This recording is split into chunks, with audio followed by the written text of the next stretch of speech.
एक समय की बात है जब एक बौद्ध भिक्षु भोजन बनाने के लिए जंगल से लकड़ी लेने गए। तभी उन्होंने कुछ ऐसा देखा जिसे देखकर वो अचंभे में पड़ गए।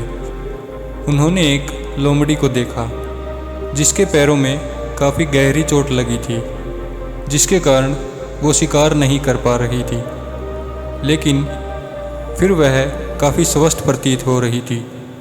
उसने सोचा कि आखिर इस हालत में ये लोमड़ी जिंदा कैसे है। भिक्षु अपने विचारों में खोए जंगल की ओर बढ़ रहे थे। तब उन्होंने कुछ हलचल सुनी। उन्होंने अपने पीछे एक शेर को आते देखा।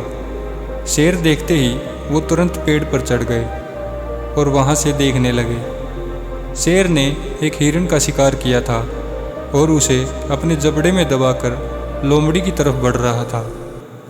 उसने लोमड़ी पर हमला नहीं किया, बल्कि उसे खाने के लिए वो मांस का टुकड़ा दे दिया। भिक्षु को यह देखकर और भी आश्चर्य हुआ कि शेर लोमड़ी को मारने की बजाय उसे भोजन दे रहा है।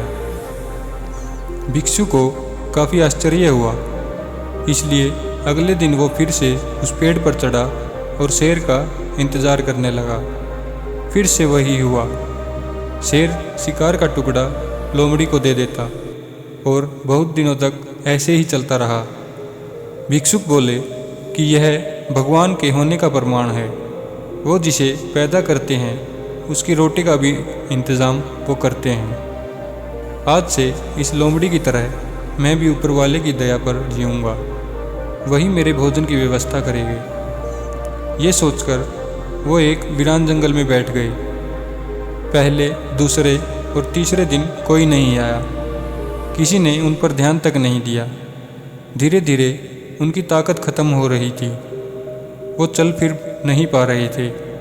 तभी एक महात्मा वहाँ से गुजरे और उस भिक्षु के पास पहुँचे। भिक्षु ने अपनी पूरी कहानी महात्मा को सुनाई और बोला, आप ही बताइए, भगवान मेरे प्रति इतना निर्दयी कैसे हो गए? वो मेरी मदद क्यों नहीं कर रहे? महात्मा जी ने कहा, लेकिन तुम इतने मूर्ख कैसे हो सकते हो?